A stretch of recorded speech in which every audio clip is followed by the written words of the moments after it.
All right, what is up, everybody? We are back here with episode 5 of Queen City Reds. I am joined today. Luckily, I'm not by myself anymore. It's hard to talk by yourself for a while. I am joined with my man Paul. Paul, how's it going today on this lovely Monday afternoon? What's up, Greg? It's going good. It's hot. It is hot in Ohio. It's hot down here too. It's very Yeah. hot. It's heat wave everywhere, but hopefully the Reds bats can get hot against Mr. Paul Skeens tonight. But first thing I wanted to get to, sort of talking to, we'll get into a bunch of topics today, kind of go into a preview of the Pirates series as well later on. But the first thing I want to talk about, I think it's been a week about since it's happened, or about a week since it's happened, was Graham Ashcraft getting sent down. Um, just wanted to get your thoughts on that, and then I'll sort of give mine. But what were your initial thoughts of Ashcraft getting sent down, and now obviously Spires getting the nod tonight? They went with a bullpen. They went with a couple bullpen games last week, but just your overall impressions on Ashcraft getting sent down, and what were your thoughts on that? Yeah. I mean, at first, I think I love Ashcraft as a guy. He works hard every time, but it needed to happen. I think it was time. I think especially he's just struggled a little bit. He gets past a lot of his starts. He gets to the third, fourth inning, okay, and then he just falls apart. I think some of his stuff just hasn't been his best this year. I fully expect him to see him back probably this year. Hopefully Spears does great tonight in his place, and that'd be awesome. But with all the injuries and everything, definitely going to see him back. I think too, like he's given up along with his stuff not moving the best. That lended to people just hitting the crap out of him. He was getting hit all over the place. I think so. It didn't surprise me at all when they did it.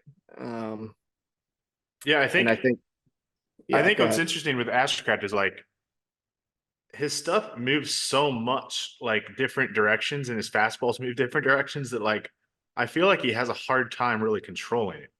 Like Right. you notice with the broadcast, we'll talk about him. Like one day his one of his God, he has like three different fastballs. I feel like is Mm-hmm. going one way, and the next time it's going one way, and I don't know how you can control it when that. So I know that Seriously. the last time out, I was when you watch a game, sometimes you're just paying attention to you're just kind of watching broadly. But Yep. last time out, I really tried to focus on like where he's throwing the ball, and he missed over the plate a ton of Yeah. times. You just can't live like that um, in Major League Baseball. And the other thing I'll say on that is, I think what this shows is how much depth the Reds pitching has this year. Right. I mean, Ashcraft went through one of these stretches last year where he had like an 8 ERA, and Yeah. they never sent him down. They put him on the No. IL for a brief stint, but they kept running him out there because they had nobody to bring up, Mhm. as we saw towards the end of the year. So I think it just shows what the depth this pitching unit has in the organization right now, because they were like, we have guys we can send up, or we can do a bullpen game or whatever. So Right. The luxury of having, the bullpen game, obviously you don't want to do that a lot. That's going to kill your bullpen. But the luxury of being able to do that and be confident in it is, I mean, you can't overstate it. Being able to send Suter out there, Martinez out there for, 3, 4 innings, you can't, most teams can't do that on yeah, I mean they the, beat the and have Dodgers 2 games with a bullpen game, right. which is Like, come on. crazy. Yeah. And being able to do that is huge. And then Spears has been performing really well in AAA, so hopefully he comes up and does well here too. Yeah, I mean he's pitched well in 5 games in relief this year for Right. the Reds too. And I say Spires and you're saying Spears, so one of us is going to be wrong. So I Ooh, guess yeah. we're going to find out I guess I tonight. don't. I don't know for sure. I think it's Spires, but It probably maybe is I'll tune in. Spires. Maybe I'll tune in tonight, and it's going to be Spears, and I'm going to look like the idiot. So, but anyway, yeah, I think we'll see Graham Ashcraft back. I think he threw 6 innings. He actually only had given up 1 run. They brought him out for the 7th the other day in AAA, and he gave up. Mhm. I think 2 inherited runners scored in the 7th. So he pitched well. I don't know with a guy like him how much you can look into the stats in AAA. But Yeah. I think he just needs to go down there and work on his command and figure stuff Right. out. I'm with you. He'll be back. It'll be interesting to see if the Reds ever do try to move him to the bullpen or if they keep him as a starter. But I think we'll see him back. Probably. I wouldn't. I don't even think it will be that long, a month or two. No, I would guess a couple weeks. Yeah. Allow him to gain some confidence, figure some stuff out in AAA, like you said. Don't even look at the stats because he's just working on stuff. So let him figure that stuff out, and he'll be back. Yeah, and sometimes it can just be a confidence thing. Like you said, get down there and have some success, get your confidence back, and then bring that up to the majors. So good stuff on Graham Ashcraft. All right. Well, last week the Reds went 2-3, I believe, against the Guardians and the Brewers, two really good teams. It felt like they played better than 2-3, but at the end of the day, if you told me they went 2-3 at the beginning of the week, I would have probably taken it. Just kind of survive and get through those parts of the schedule and then move on now. So with the Guardians series, the first game you had a bullpen game for the Reds. Nick Martinez really struggled. The second inning he went out. Tristan McKenzie was on the mound for the Guardians. And I wrote in the preview last week that I did, the Reds really needed to get to McKenzie. He'd been really struggling. And the first inning, Tyler Freeman just decided to rob 2 extra base hits. And that kind of halted all the momentum the Reds had, and they never really got anything going that game.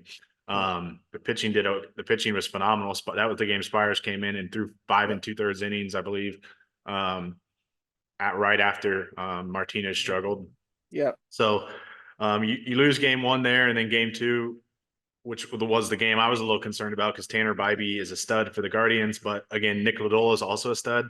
The Reds are 10-2, I think, or 9-2, something like that. 8-2, I think, 8-2 in games started by Lodolo this year. Lodolo is just unbelievable. Even in the games where he doesn't seem to have his best stuff or he's struggling, you just have confidence of him out there on the mound. There'll be bases loaded, 1 out, and I'm still kind of confident Nick Lodolo can get out of this. But anything on Lodolo or anything in the Guardian series that stuck out to you particularly?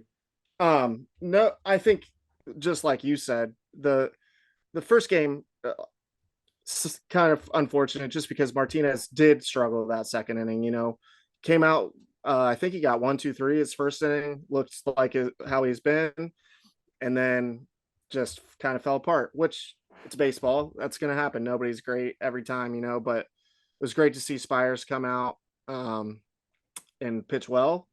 And then, like you said, the first inning especially, they were hammering McKenzie and just couldn't get anything out of it. Got unlucky. Freeman made a couple good plays, but Lodolo, I mean, that guy, he's really good. And he's just going to get better too. I'm not even sure how old he is. What, 25 or something? Yeah, I think 25 or 26, something like that. Yeah, something like that. So, he's just getting into his real prime of his career these next couple of years. So, and to have a lefty with that much command and ability on the mound is a real asset. I think too, like you said, honestly, when he's in trouble, it's almost like he thrives off of it when he gets behind, behind the 8 ball, getting a couple guys on, he almost thrives on it, and really succeeds. I think that's what I love watching him pitch. Yeah. And one thing is such good stuff. His strikeouts are down this year a little bit compared to normal. And I don't think he's getting much swing and miss on his breaking ball. That thing's so wild. I mean, it'll hit people in the back foot on 0-2 counts, which is always frustrating. But he's talked about a lot in his interviews as he's gone to the changeup a lot more. And I don't think in the past he's thrown that a whole lot. He's kind of been a 2-pitch guy. So that's just making it so much better. I mean, that curveball or slider, whatever they call it, it's always been one of his best pitches. So that's going to come around. But being able to incorporate a third pitch to that, it's just like what we've seen with Hunter Green. He's just going to keep throwing the splitter a little bit more and more as he gets confidence in it. So I think that's always a huge thing. But anytime you can add a third pitch, I mean, that, especially a changeup, if you could throw a good changeup, you're probably going to have success. Yeah, just to give hitters something to think about, because if you're only throwing 2 pitches, they have a 50-50 chance to guess right.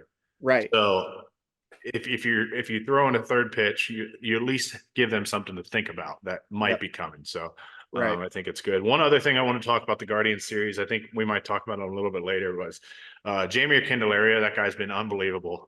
In the second game, again, Bibee was rolling. I mean, we said Yeah. Bibee was a stud coming in. I think the Guardians only lost one game all year with him on the mound. Yep. And he was rolling right along and had first and second on, I think, in maybe the sixth inning, seventh inning. I don't remember what it was.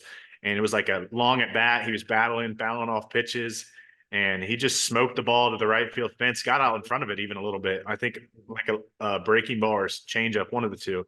Yep. And he's just been unbelievable. I mean, he has 6 home runs in June. I think he's second in Major League Baseball in home runs in June so far. We had people ready to DFA him in April. We said it was the worst signing. People were saying on the X app it was the worst signing in Major Paul's League. a moron for signing him. Yeah, Blah. and now he's like going to be an MVP candidate if he keeps playing like this. It's absurd. But yeah, what are your thoughts on the Candyman? He's been just been pretty awesome to watch so far this month. You know, I think it's probably been it was at the end of May, and he had a 3-hit game, and I think it might have been against the Giants, maybe. Had a 3-hit game, and it just felt like, okay, maybe this is his turning point, and sure enough, it is. That guy, I think what he's improved on a lot, at least visually, I don't know stats specifically, but it seems like he's not striking out nearly as much, seeing the ball really good. And he's making solid contact. I mean, for his career, he's always hit a lot of doubles, you know, but it just seems like he puts the ball in the gap a lot. Even he's only striking out at 18% in June. So I don't know what it was at before, but that's 18% is pretty low. So yeah, 18%. I think what you're saying is that backs it up. Yeah, you know, and so even his home runs are, a lot of them that he's hit lately are left center, right center. You know, it's the gap even as a home run, and that just shows he's right on it. And I love when he comes up to bat. I love having him as the 3-hole hitter. He's perfect for it, and a great guy to have behind Elly, just to give Elly some more great pitches. And yeah, Jeimer absolutely great. He's been great for sure. All right, well, we'll wrap that up with the Guardian series. Then we'll get to the Brewers. You win game 1 in the Brewers series. Hunter Green on the mound. Kind of a weird Hunter Green outing. He threw 5 innings, only gave up 2 or 3 hits, only gave up 2 runs, but he walked 5. But he got you through 5 and gave up 2 runs. I think he'll take that on the road with the Brewers. The bullpen did what they do. They've been pretty awesome all year. Alexis Diaz gave us a terrifying scare. But just on that, I think first what I'll say on that is the Reds scoring runs off Freddie Peralta. We haven't seen that in years. So that was really encouraging. The bullpen has just been lights out all year. Diaz I think he's blown only 2 saves this year, but it's a little concerning at this point. I mean, it's terrifying. But the one thing I want to get to, and then you can go on if you have any other comments on that first game, is have you ever seen a person bunt with 2 outs and runners on second and third to try to win the game? That was one of the craziest moves I've ever seen in my life, and I couldn't believe it. I literally couldn't believe it. Like, there's like, it's almost like you're at a loss for words for it, because these are major league players, and this guy bunts with 2 outs in the game. You know, it was the game. What are you doing? And I don't know, man. They're just wild. It was wild. I will say one thing to jump in. I think, like, as crazy as we all are, like, what an idiot. Like, if that would have worked, people would have been like, oh, the moxie that guy has to lay down a bunt. Heads up play, blah, blah, blah. Like, that took guts. Yeah. The comments, if that would have worked, it would have been outrageous. It would have been outrageous, especially with Candy playing third. I mean, maybe he had a point. Candy had 2 errors that game. Elly had 3 errors that game. He was like, just get it down to the left side of the Reds infield and something good will happen. But yeah, that was a wild ending to a game. But any thoughts before we move on to the second and third game? Any thoughts on Diaz? Obviously, he's been all over the place this year, but what are your overall thoughts just on Diaz as a whole? You know, I struggle with him because, like, you know, the first 22 games or whatever last year, he was incredible, you know, and then he had a couple games where he struggled. but he finished out the year pretty decent last year. And this year, it just, I don't know. It's like his head isn't in it right when he comes in, because whenever he struggles right away, he usually has a mound visit and then he's back to throwing good. It's just like he's overthinking it or something. I don't know, but he scares me. He scares me a lot. It's scary to have a closer that comes in and throws four balls that aren't even anywhere near the zone. Yeah. Like there's so many. The scary thing with him is there's so many uncompetitive pitches, like that the batter's not Yeah. even thinking about. And I think Right. something too is like for so long when he's on, he gets guys to chase. Yep. He's missing by so much now that guys are like, why would I go and swing the bat against him? Yeah. You're Which 100% right. further shows again why would you bunt against Alexis Diaz? Right. Like he's That's if you don't swing, he's likely to walk you. right. Let alone put a bunt down on the first. But yeah, it's just been concerning. I think his stuff's still pretty good. Yep. It's just a matter of command. Like if you're not making people swing the bat, he has gotten hit around a little bit lately. But again, I think people are just sitting on in hitters counts, waiting for him to have to throw him a pitch because they're not chasing. He doesn't seem to get ahead. It's just it's been all over. They're just sitting fastball, and if it's in the zone, they're going to hit it. If not, they're not swinging at all. You know. Yeah. And what his slider lately, like you said, they're sitting fastball, and they can because his slider isn't going to be a strike. So what does it matter? You know. And his fastball's missing head high on the opposite side or batter side. It's all, I mean, he's all over the place, but I guess you just let him work through it. I mean, I don't know. The thing is with like Diaz is like, if you take him out of the closer role and what are you going to put him, pitch him in the seventh inning when you lead? Like, you're not really solving an issue there. You're just going to risk giving up the lead in the seventh inning. I don't see the Reds being like, hey, you're going to be like Buck Farmer and just come in games where we're losing. No. So it's kind of a bizarre situation. I think, like just ride him out. And the first initial thing would be, okay, maybe you switch him with Cruz, just throw Cruz as the closer. But then you have, like you said, you have Diaz in those high stress situations in the seventh inning that Cruz is pitching right now. So which you want no part of because he's going to walk. He's going to walk. Right. Like Cruz, right. So Cruz can come on with first and second, no outs and like get out of you because he's sick. But like Diaz is going to walk two people before he gets out. You know, it's like, it's easy to say like, you don't want him as a closer, but you got to think about the situations that I'd almost rather have him come in a clean inning than like what Sims came in yesterday or like what Cruz comes in all the time because I don't trust him to throw strikes, you know? Me neither. Not at all. Cause I mean, I don't know, but it seems like he's walked the first batter a lot this year. Oh yeah. Him and Lucas Sims love walking the first batter. Yeah. It's stupid. Pisses me off, man. Yeah. It's like seeing the scoreboard walks will haunt. Walks will haunt. Yep. All right. So that's the first game. We win the first game. You're feeling good. The second game was kind of a weird game. The Reds had, I believe it was like 14 hard hit balls. Only were able to score one run. Kind of just a weird game. It feels like stuff just always goes wrong when they play the Brewers and everything goes right for the Brewers when we play them. Andrew Abbott pitched pretty decent. He walked 8-9 hitters, which is again infuriating to start an inning. But then he gave up, one bad pitch to Joey Ortiz, and he hit it out of the ballpark. That was really the difference of the game. That was the game right there. A 3-run home run. The Reds couldn't get anything going, and that was it. Abbott's been pretty solid this game. But anything stick out to you in Game 2 of that series? Not anything in particular. I thought Abbott pitched pretty well, and like you said, he made one mistake, really, like one mistake, big mistake pitch, and the offense they hit it well, hit it hard, just nothing was going their way. So nothing, it's baseball. Just a weird game, right? I said it, and we'll talk about Game 3 here in a second, but I said it yesterday. I said I'm actually, for losing 2 or 3 against the Brewers, I'm actually encouraged of how the Reds played. I mean, the last 2 games of the series, they had 24 hard hit balls. Like we usually can never hit the Brewers pitching. They were hitting the ball well. I mean, even you lost yesterday because you got thrown out at home plate. So they're rallying against closers. I mean, it used to be the 7th inning versus the Brewers, and you would just go to bed.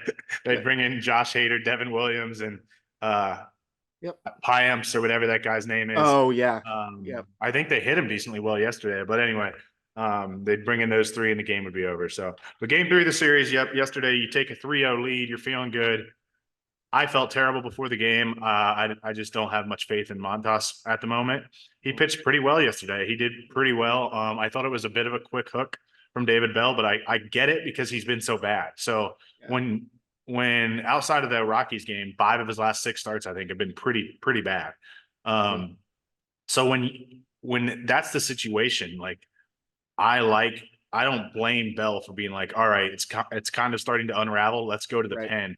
Now, with that being said, I know if you look at the stats, Lucas Sims has been pretty decent over the last month or so. His inherited runners, he's given up 6 of 16, I believe, hasn't been great. But I just don't know why you don't go to Fernando Cruz in that. Like we said earlier, he's been so good in that situation. I get Fernando Cruz needs rest. I get he can't pitch every game. He didn't pitch the game before. You're playing the league leading Milwaukee Brewers. Maybe you don't pitch Fernando Cruz in the 2-run game that you're winning against the Rockies down the road or whoever, but like it's the league leaders. So I'm not buying that whole thing, but it's frustrating. I guess we just crushed Sims and Diaz for not throwing strikes when they come in the game. Well, Sims threw it wasn't even that bad of a pitch, really. It was a slider down in the zone, middle, I guess. And Adames, see, that guy just crushes the Reds. I was gonna say he didn't have a home run yet this series, so yeah, he's got 14, I think, on the year against the Reds, or on the career against the Reds, which is more than any other team in baseball. But yeah, so that's pretty frustrating. But what were your thoughts on that move to take Montas out and bring in Sims? Yeah, I agree with you that I don't blame Bell for taking him out, especially given, I mean, the situation. It was a situation where the starting pitcher is probably, you could, even without Montas struggling, you're probably going to question, okay, do we keep him in? Do we take him out? Even if he hadn't been struggling. But on top of that, he's been, a lot of his starts lately, like you said, he's struggled, and it's not even that he's throwing the ball wild or walking guys. It's just he's getting killed. He's throwing up meatballs up there. And so I agree with taking him out. I would have loved to see Cruz there, but I think part of it is you have to have confidence in all of your bullpen if you're going to do that. And I think most of the time they do in any given situation. I don't know that now that I would do Sims probably.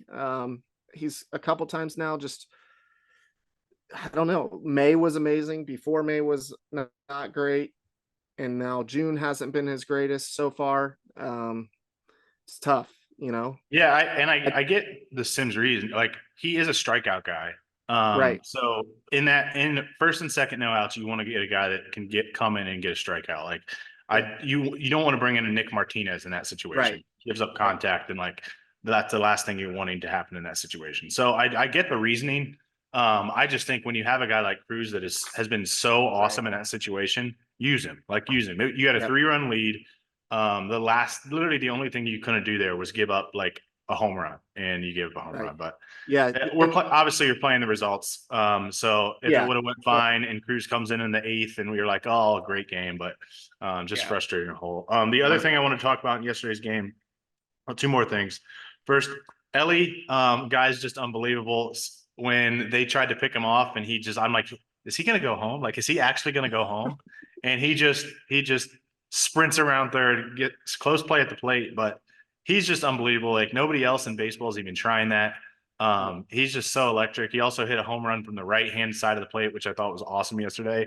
Well, it was like 113 off the bat, which is like the hardest hit ball I can remember from him, right-handed. For sure, right-handed. Just continues that. I mean, he's had his struggles lately. He still has just slightly above WRC plus in June at 104.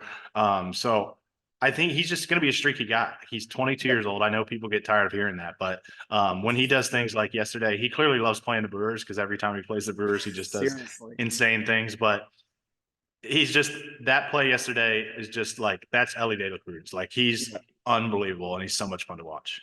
Yep. And like, he created their first 2 runs, basically. Gets a triple. The triple too, right? He gets triple, gets knocked in. Then he's standing on second base, and a ball that barely gets in the outfield, he scores. Like, it's nuts. he's the most exciting baseball player in Major League Baseball. And I know I'm a Reds fan, but the guy is amazing. And it might get old that saying that he's 22, but it's the truth. And yet he's Yeah, still he's been in the doing major it. leagues for a year, Yeah, like literally 1 year. and yeah, he just hit. I think he just hit 162 games Yeah, like this last week, and so it's common. Obviously he's going to have struggles, but those are the things he does. I mean, he created 2 runs while he's in the middle of a slump. So what? How much can you really complain about the guy? yeah, absolutely. And then last thing I want to get to, um, uh, David Bell pinch hits for or pinch runs for Jeimer Candelario in the eighth. I actually was like, it's most likely not going to matter unless the game goes to extras. I kind of get like, okay, you're trying to make things happen. He hits into a force out. I'm kind of like, well, if you're going to pinch run for him, why wouldn't you steal and use the speed? Yeah. But again, I was like, I don't hate the move. Like he's most likely not going to come up in the ninth. Well, it Right. turns out he did. The spot did come up in the ninth. Credit to Espinal. The guy got a hit against the right-handed pitching, which he never does. He blooped it out there. I thought for sure, like I was fist pumping in my chair when it was hit. Yeah. I was like, Fairchild flies. Like he's in the 92nd. I don't think people realize how fast he is. Like he's Right. 92nd percentile in Major League Baseball at sprint speed. So I was like, he's going to score. And then people were losing their mind because I was like, what happened? What happened? And I looked at the video and he turned back and looked a little bit. I know people are losing their minds about it and saying like, why would you turn? I don't know why he turned back, but he was out by 2 miles. Like, I don't think it mattered. When I really looked back and dove, the center fielder was playing so shallow. Yeah. In the ball, another thing someone on Twitter pointed out to me that was like the ball one hopped perfectly to the guy. He didn't have to bend down, like pick up a rolling ground ball and scooped it. Like it one hop bounced. They were playing so shallow. They were like, there's no chance Santiago Espinal hits it over our head. Um, Probably which smart. again, not slandering Espinal, but it was smart. Like that was a smart play. And I think it just turned out to be a good play by the Brewers. I think again, I don't understand why Fairchild did look over his shoulder, but he was out by a country mile at home. I don't Yeah, think that really mattered. it didn't. So what? Yeah, just your thoughts overall Yeah. on that play. Um, like we had texted yesterday about him looking back because I had seen it on people saying it on Twitter because I didn't see it before, and then you sent the video of the home plate view, and that didn't matter at all, especially with how far out he was. But when, like you said, when Espinal hit it, it's like, oh yeah, run easy, Yeah, two especially with outs, one of Fairchild. the faster guys. Yeah, Yeah, it's a bloop hit with 2 outs.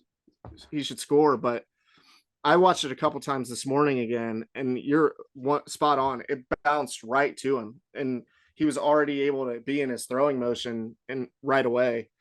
And too, he had to make a great throw, forcing. Obviously, it sucks losing like that, but making a defense make a play like that is how the game should be. yeah, you have to send him in that situation. I saw a Yeah, couple of people that said you should leave him at third and have Steer bat. I'm like, no way. Like you have to. no, you're You, sending him you 100% of have the one time. opportunity. Yeah, exactly. Yeah, And I'll say too, like the Brewers made a lot of plays this series. yeah, Like they just seem to make defensive play after defensive play. I know yesterday the rally in the ninth started because they made an error, but when things mattered, they seem to make defensive plays. I mean, like I said, in game 2 of the series, the Reds had 14 hard hit balls and scored well 1 run, I think what it was. Like they were making play after play after play. So yeah. I think that's partly why I hate the Brewers. They just make plays and they just seem to do all the little things right, and it just infuriates me. But If you looked at just like stats about like hard hit balls and stuff like that of this series and the hits, you would think the Reds outplayed the Brewers this series, yeah, but they lost 2 of the games. The pitching was pretty good, hitting was great, but they lost 2 of the games, and that's frustrating. But like you said earlier, a lot to look forward to after this weekend because they played really well offensively, especially. I think the pitching is just going to keep doing what it's doing. But to go back just for a minute on the Jeimer substitution, he should have stole first. If you're gonna, like you said, if he's gonna pinch run for him, steal. right. But I think playing the, I think a little bit playing the results of looking after the game, I was mad that he took him out, but it made sense that he took him out when he did. I was mad because he came up in the lineup again. I would have loved to see Jeimer there, but Espinal he did what he was supposed to do, so can't be mad about it. Right, right. All right, well, that's it for the Brewers series. Before we get to the Pirates preview, and preview a little bit of that series, I wanted to highlight some of the stats in June because the Reds offense has been much better in June. So looking down the lineup, every person, basically every regular outside of Will Benson has a WRC plus above 100. You have Jeimer Candelario, 197, which is just absurd. That's insane. OPS of 1.089 in June. Holy TJ crap. Friedel, 146. Jonathan India, 121. Jonathan India has been playing so much better. He was hitting a $150 earlier. Everyone's like, what's he doing? He's not swinging. Like, he's just trying to take walks up there. He's been playing way better. It feels like Spencer Steer has struggled, but he's still at a 107 WRC plus, 753 OPS. So he's been playing solid. Tyler Stevenson slowed off a little bit, still at 106 and 717 OPS. Jake Fraley, 105. Jake Fraley is having a weird year. He only hits singles now, I guess, which is very bizarre. He's hitting 306 in June, but they're just all no extra base hits essentially. And then Elly's at 104 and Will Benson's at 53, which is not great for Will Benson. Will Benson is striking out 47% of the time in June, which also not great, but he's streaky as well as young. But the Reds offense is coming alive. Again, I think that's what I was most encouraged about in the Brewers series is they hit the ball. They really did hit the ball. Even in the two losses, they hit the ball and they rally late. And if the Reds can keep hitting like this, I think they're going to have a good year because we've seen what the pitching has done. And I don't think with Lodolo, Abbott, and Green as the front three, I think you're going to have a lot of consistency out of those three guys.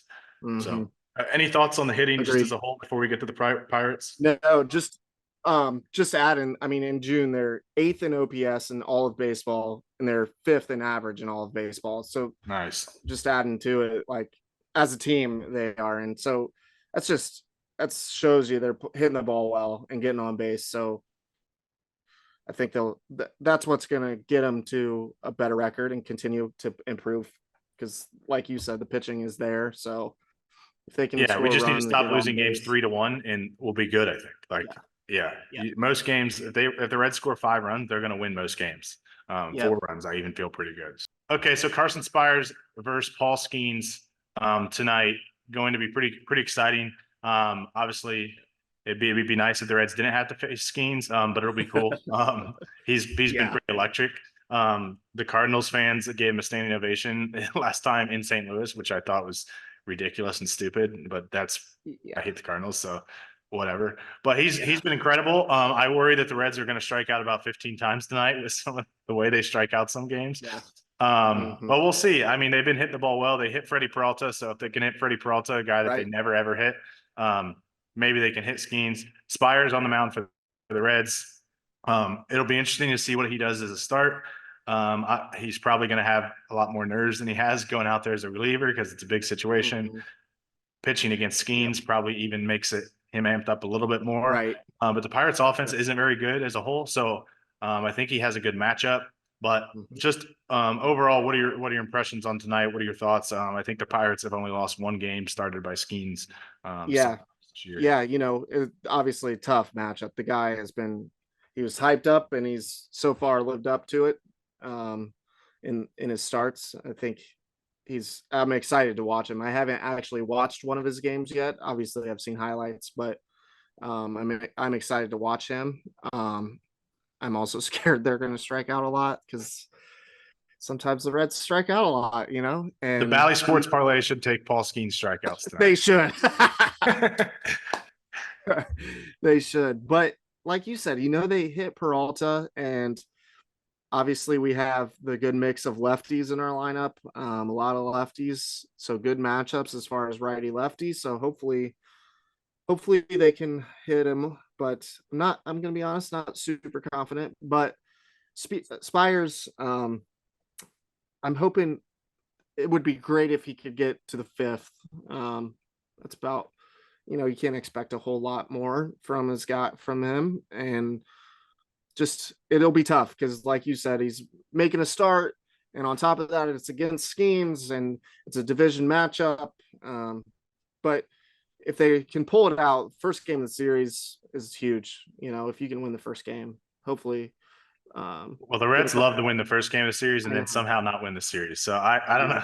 Winning the first one seems to be the hardest thing, but all year it seems like they win the first one and then somehow lose the next two. But they've been better of the late, obviously. Yeah. The Brewers series was the first loss in I think 5 series. So, but all right. Well, other than that, I think that's pretty much it. I'd say what would you say a successful series is against the Pirates? How many games win? I'm going to go with 2. I think try to win 2. I'm hesitant with that because I'm almost counting tonight as a loss already, which I thought that against the Brewers yesterday, which they did lose obviously, but they were in position to win.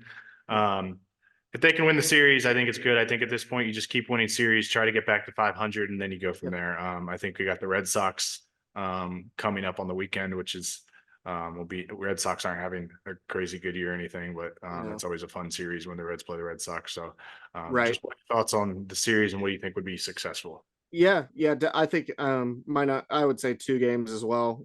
I think if you can at least if you can get those 2 games, you're sitting really good. Getting the series against the Pirates in Pittsburgh, right? Yeah. Yep. Okay, I second guessed myself there for a second, but in Pittsburgh, division matchup. Reds are playing well. Obviously, the wins and losses the last week haven't been great, or at least they didn't have a winning trip or winning series against the Brewers and split against the Guardians, but they're hitting the ball well and pitching well. And Lodolo tonight or tomorrow? Spires tonight. Yeah, Spires. Spires, then Lodolo, and then Hunter Green.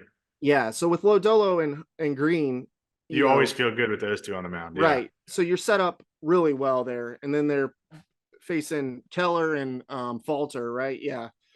Who have been okay. I think they're both in the 3s ERA wise. Yeah, so pretty solid. I think both pitching have been pretty solid. Both offenses have been a little bit of a struggle. underwhelming. So it should be a really good series, I think. I mean, it usually is with the Pirates. But